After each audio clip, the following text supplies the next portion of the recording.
European debt has grown by $500 billion over the last year. That's the same amount of debt added to European economies between 1995 and 2000, a 5-year time frame. Despite this massive accumulation of debt, European economies have been struggling. When we look at the total GDP of the Eurozone, it remains at the same level it was in January 2008.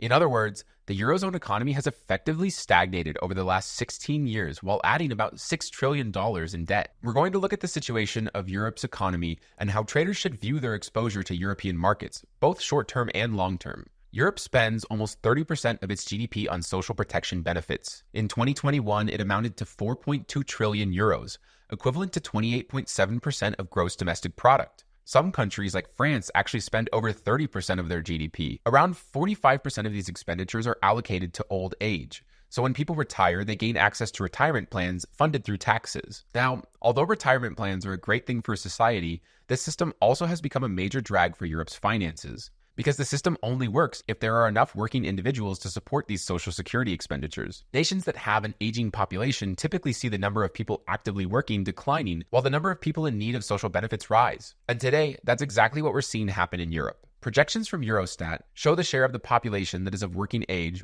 will continue to decline. These individuals are 20 to 64 years old. At the same time, they expect a rise in the retirement age population. This means that the old age dependency ratio has been rising steadily since 2001 and is projected to rise more aggressively over the next couple of decades. With a larger and larger portion of the population retiring, the most likely outcome is that the European economy will continue to suffer from a growing debt burden. The only way out of this fate would be to see the European economy grow enough to keep up with that debt burden. Let's take a look at whether Europe could achieve that. Over the last couple of years, Europe's economic growth has been unimpressive to say the least. Europe's GDP growth has been hovering at or around zero for the better part of 2023. When we compare that GDP growth to the United States, we see European nations have clearly lagged behind more recently. Now, this isn't the first time that we've seen this type of spread happen, and in the past, the European economy has often been able to recover and catch back up to the US. The question is whether we are seeing any sign that the European economy can stage a comeback like that today. One big driver of this weakness in Europe comes from its manufacturing sector.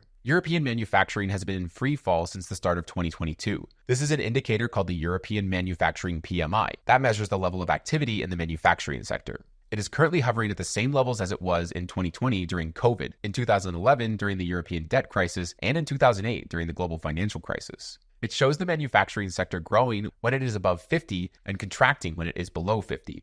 Today, European manufacturing has been in contraction for the longest period of time since 2011. While we don't have a European recession like in all of these instances here, we have seen the war in Ukraine be a major drag for the manufacturing sector, as it caused energy prices to rise, squeezing the profit margins of the European manufacturing sector. Perhaps if energy prices fall back down, it will allow manufacturing to finally recover. For now, that has yet to happen. Luckily, not everything depends on the fate of the European manufacturing sector. The services sector actually makes up 70% of the Eurozone's GDP and an equal share of its employment. The services sector has been performing relatively well over the past few years. When looking at the services PMI alongside the manufacturing PMI, we see that the services sector has remained strong while the manufacturing sector has declined. The services sector is made up of industries like tourism, engineering, architecture, and IT. So, if the manufacturing sector can recover from here as energy prices come back down and the services sector continues to grow steadily, it could stage a comeback for the economic growth in Europe. This is very important if Europe wants to avoid a potential debt crisis in the coming years. We've previously explained how too much debt can have dire consequences for the economy in a recent video. We can see this relationship quite clearly by looking at the unemployment rate in the Eurozone and overlaying it against something called the debt to GDP ratio. This is the size of the debt load in Europe relative to the economy. We clearly see that when unemployment rises, the debt burden gets larger, and when unemployment falls, the debt burden gets smaller. And that's what we've seen happen more recently. And we should hope for Europe that this continues to happen because a smaller debt burden means more prosperity. If, on the other hand, a recession occurs and unemployment begins to rise, we would likely see the debt burden get larger again. And these are moments when debt crises can actually occur.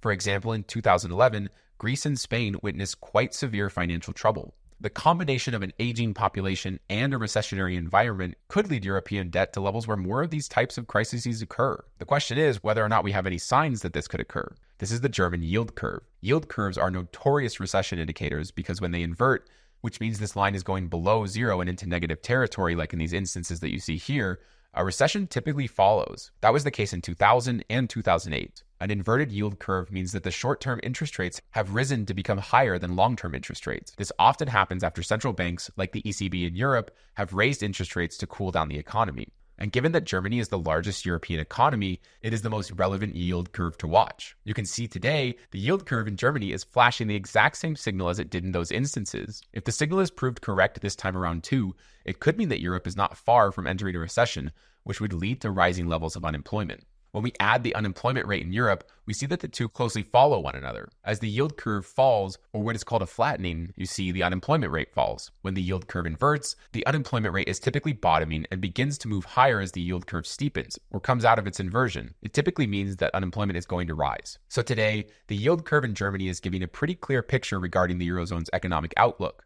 Now, like any indicator, the yield curve is far from being perfect. You can see in 1999, the yield curve inverted and even steepened briefly.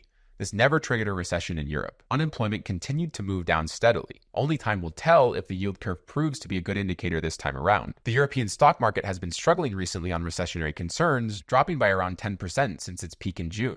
But this is absolutely nothing compared to the drops that European markets have witnessed in prior European recessions. European stocks dropped between 30 to 60% in the last 4 recessions. A 30% drop today could take this European ETF down all the way to the level it was at in 2022. Again, that would likely not happen without a recession materializing in Europe. Whether you believe that Europe is heading into a recession or not, you can trade almost any European stock or ETF on Capital.com.